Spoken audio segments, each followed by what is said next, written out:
ते दूध न घेता ते अपवित्र रक्त जे आहे ते रक्ताचं ते प्राशन करते. फार सुंदर उभे आले आहेत ज्ञानेश्वरीमध्ये. कमलकंदा आणि दरधुरी नांदनू एकेची घरी. कमलकंदा म्हणजे कमळाचं फूल किंवा पत्र आणि दरधुरी म्हणजे मेंढकी. एकाच चिखलातून त्याची उत्पत्ती आहे नाही का. पण त्या कमलपत्राला त्या चिखलाचा लवलेश सुद्धा लागत नाही. आणि दरधुरी म्हणजे मेंढकी मात्र तिच्या वाट्याला काय तर फक्त आणि फक्त म्हणजे चिखल येतो.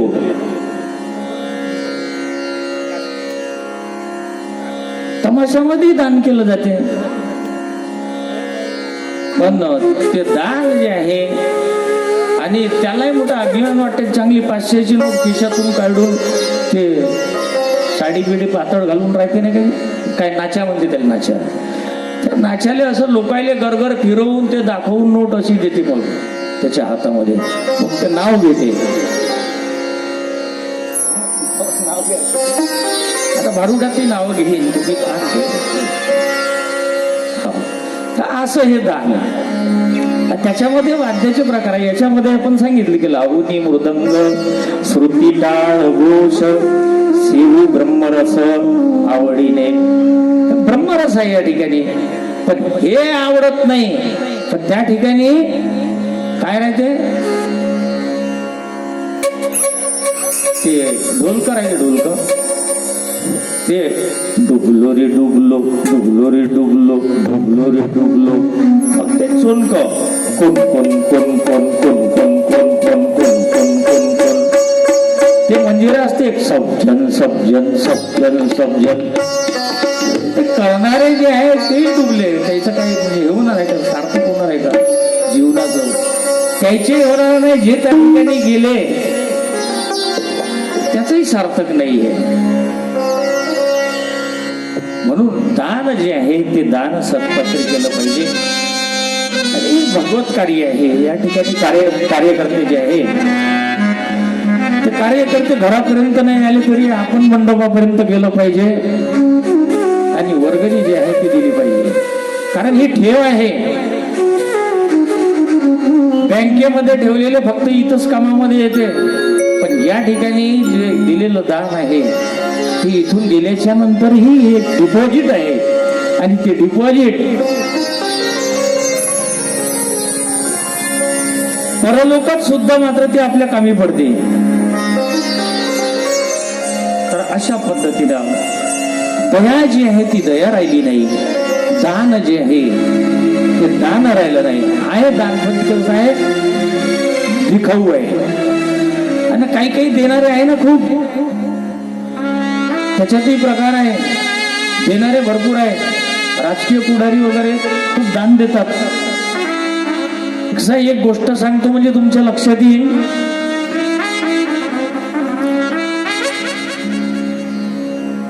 तर एक असंच फालतू आगाऊ होतं. आगाऊ चंद गावातलं.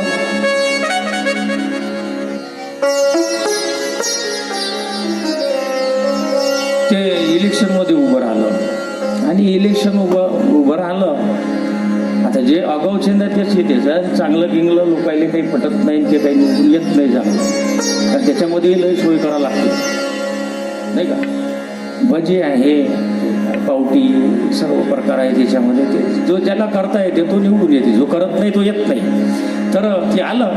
आता मग जे पैसा त्याच्याकडे चांगला आडमाप जमा व्हायला लागला. त्याची लोकांमध्ये चांगली कीर्ती जी आहे ती कीर्ती झाली. आणि मग त्याचं चांगल्या मुलीशी लग्न जुळलं. घरंदाज होती ती मुलगी. आणि कसं आहे माणसाच्या खिशामध्ये जर 4 पैसे असले ना तर मानाच्या आणि महत्वाच्या ज्या काही पदव्या आहे त्या पदव्या आपोआप मात्र त्याच्या पदरामध्ये पडते. आपोआप पदरामध्ये पडते. तर त्याला मानविक म्हणून त्याला चांगल्या गर्जनामध्ये त्याचं सुशिक्षित आणि सुविचारी अशी चांगली एक मुलगी त्याला मिळाली. तिच्या घरचे संस्कार होते. एक दिवस काय झालं एक भिक्षुक आहे. भिक्षुक त्याच्या घरी आला त्याच्या पत्नीनं सांगितलं का म्हणे यांना आपण असं भिक्षा तर देणार आहोत पण म्हणे त्यापेक्षा आपण यांना म्हणे जेवण जर दिलं तर चांगलं आहे म्हणे. आणि मग तिनं मस्त पाहुणचार वगैरे केला. त्याचं आदरातिथ्य जे आहे ते आदरातिथ्य केलं. आणि आदरातिथ्य केल्याच्या नंतर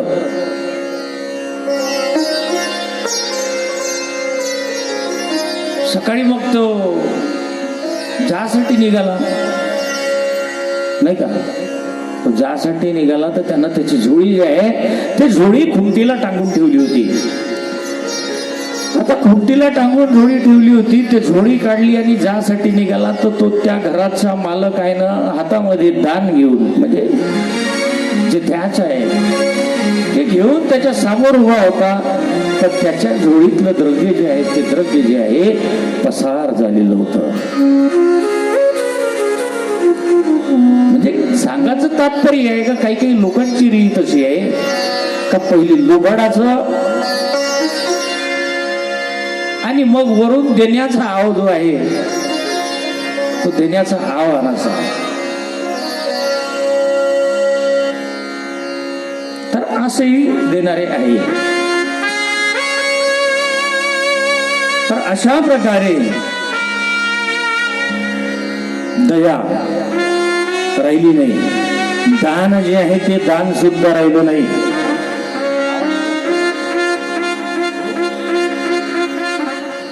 आवाज बरोबर आहे ना?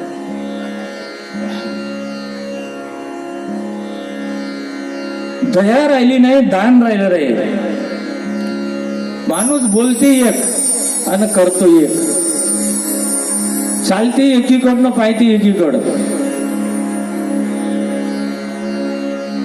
त्याच्या मनामध्ये दुसरेच असते आणि करतो तिसरंच. आणखी काय सांगू, उदरम भैनो जीवा. फक्त पोटाची खळगी भरासाठी या सर्व खटपटी चालल्या आहेत. सर्व जीव केवळ केवळ आणि केवळ पोट भरणारे स्वार्थी झालेले आहेत. पहिलेच्या काळामध्ये असे स्वार्थी नव्हते लोक. शेजार धर्म होता, शेजार धर्म.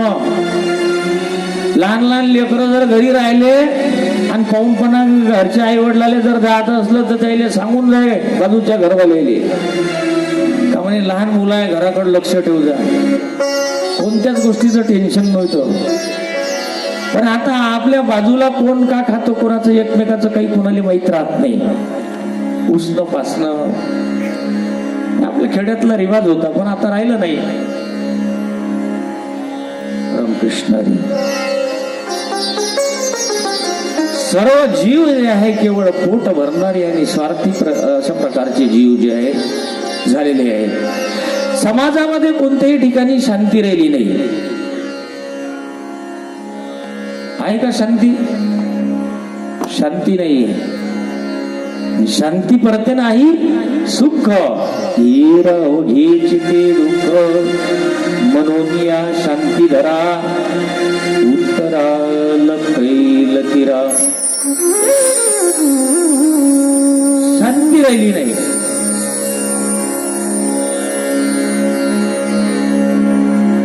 अनेक ठिकाणी फिरून आलो तरी मला कुठेही शांती मिळाली नाही. आज सर्व देश जो आहे तो दुःखी का आहे? मर्दन याचे अनेक कारण जी आहे ती अनेक कारण दाखवली. धर्म आणि ईश्वर यांच्यामध्ये जोपर्यंत लोकांची आस्था जी आहे ती आस्था दृढ होत नाही तोपर्यंत देश जो आहे देश सुखी होऊ शकत नाही. ज्याच्या जीवनामध्ये धर्माला स्थान नाही त्याला कधीही शांती मिळत नाही. धर्म आणि ईश्वर यांना विसरणारा मानव जो आहे तो ना कधी सुखी झाला आणि कधी सुखी होणार नाही.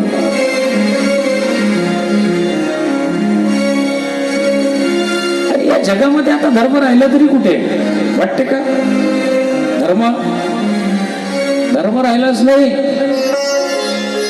सर्व अधर्माचं साम्राज्य, अधर्माचे वंशज ती कथा येईन पुढे. अधर्म वाढला, असत्य वाढलं.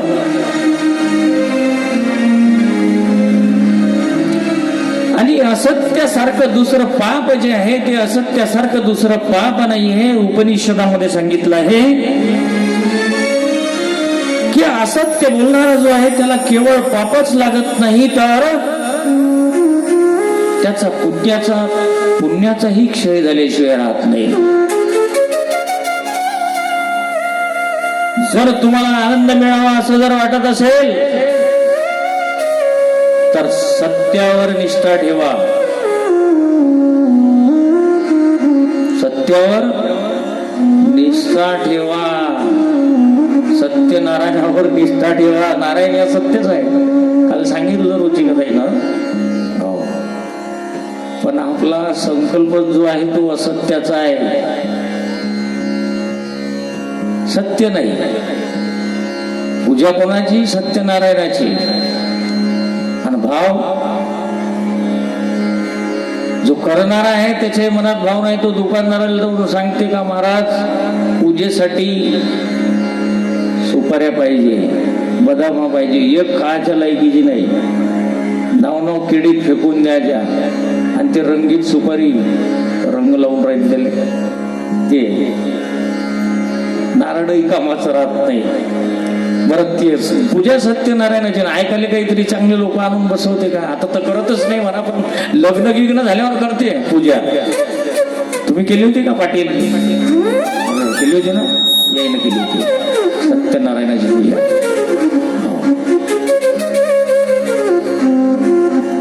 आता खरंच ज्याचं लग्न झालं त्याचं त्या पूजेमध्ये मन तरी लागत का? कालच लग्न झालं तर सत्यनारायणाची पूजा. आता त्याचं खरंच त्या पूजेमध्ये मन लागत का? लागते का? त्याचं मनच लागत नाही त्याच्यामध्ये. मग बाकीचे घरची जे मंडळी आहे ना, ज्याला ऐकू येणारे जे सुदृढ आहे, ती पाटवडी कशी बनवायची या चक्कर मध्ये सर्व डिपार्टमेंट तिकडं. आणि जे काहीच कामाचे नाही, ज्याच्या कानानं ऐकायला येत नाही, त्याला आणून बसवते पुढं भटजीच्या पुढं आणून बसवते त्याला. बरं मग तो नवरदेव इकून तिकून ते मांडणी झाली का नवरदेव आला तर पहिलेच सांगते मी करतो कधी कधी पूजा. बोलवते तर बोलवते मग तो पहिलेच सांगतो कानामध्ये, महाराज काऊन दे कमीत कमी टायमामध्ये कसं होईल ना पहा. कमीत कमी टायमात करायचं म्हणजे चार्ज जो आहे तो जास्तीत जास्त लागतो. दक्षिणा जास्त लागत घेतो मी. कमी टायमात जेवढी करत ना तेवढी दक्षिणा जास्त आहे.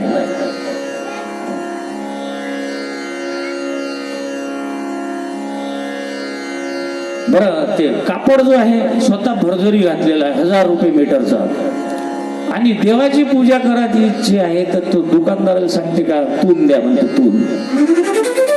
तून म्हणजे किती 10 रुपये मीटर आहे का काय, ते कपड्याचं गठ्ठ बांधासाठी त्याचा वापर करते. आणि ते वस्त्र देवासाठी. आता इतका स्वस्त आहे का देव? तून देवाले आणि यानं भरजरी घातला आहे. अशी आपली भक्ती आहे.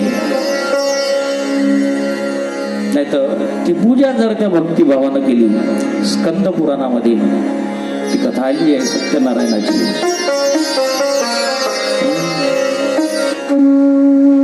श्रीहरीसी पूजिता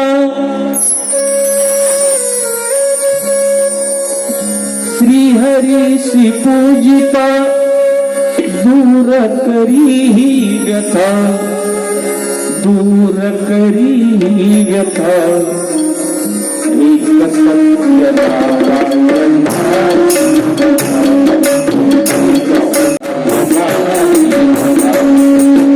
एक सत्य नारायण एक सत्य नारायण.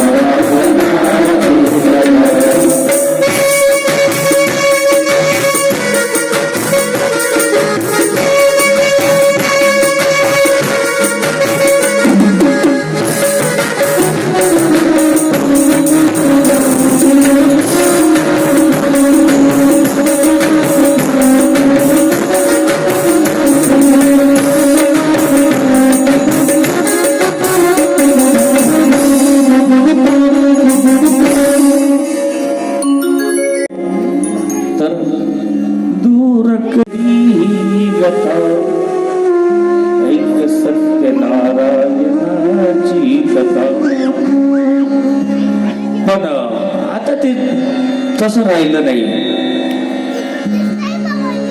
भाव जो आहे तो भाव तसा राहिला नाही. आणि देव जो आहे तो कशाला भुकेला आहे? देव भावाचा भुकेला आहे. मग त्याच्यासाठी त्याला कोणत्याच गोष्टीची गरज नाहीये. या ठिकाणी भाव जे आहे ते मुख्य आहे. भाव मुख्य आहे.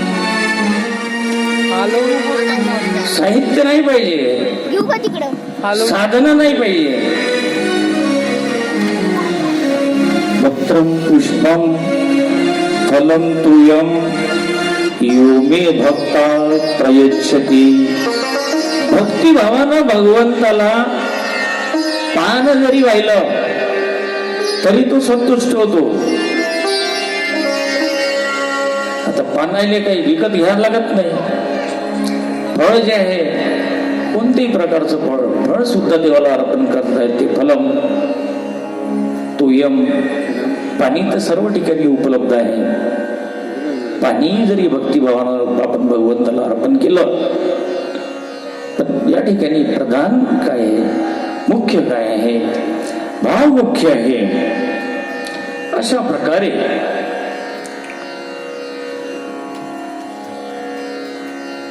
सत्य राहिलं नाही. सत्यम नास्ती.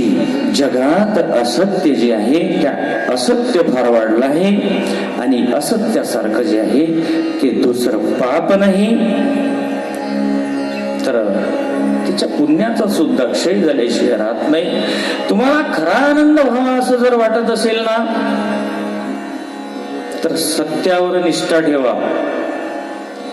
खोटे बोलणारा ना कधी सुखी झाला आणि कधी जीवनात सुखी होणारा नाही. कारण एक खोटं बोललं त्याला 100 वेळा खोटं बोलावं लागते. म्हणून मितभाषी व्हाल तर सत्यभाषी होऊ शकाल. जगात कुठेही पावित्र्य जे आहे ते पावित्र्य दिसून येत नाही. शरीर आणि वस्त्र जसं आपण स्वच्छ ठेवतो तसं मन जे आहे ते मनही शुद्ध ठेवायला पाहिजे. नाही तर रोजचे कपडे धुवायला टाकतो आपण आणि शरीर जे आहे ते स्वच्छ करण्यासाठी किती महागडे साबण आले बाजारामध्ये. सौंदर्य प्रसाधनं बरेच आले, त्याच्यामध्ये लिपस्टिक काय काय नावही येत नाही बरेचसे. खूप सारे संसाधन आहे. काही महिलांनी तर चेहरे विद्रूप करून टाकले चक्करमध्ये. तर सांगून करायला आपण का शरीर जे आहे ते शरीर स्वच्छ करण्याकरिता जसं आपण जागरूक आहोत. वस्त्र स्वच्छ करण्याचा जसं डाग नाही सहन. काही लोक ते कपडे स्वच्छ राहणे याच्याबद्दल पण प्रेस अशी राहते का जशी काही तलवारीची धार होई करी हात कापन का अशी कडक प्रेस. तसं मन सांगायचं तात्पर्य आहे का तसं मन जे आहे ते मन सुद्धा शुद्ध ठेवलं पाहिजे.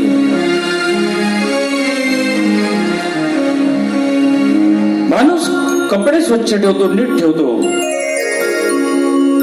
पण मन जे आहे ते मन शुद्ध ठेवत नाही. आणि म्हणून मन जे आहे त्या मनाला फार शुद्ध ठेवा. कारण मन जे आहे ते मन सोबत येणार आहे.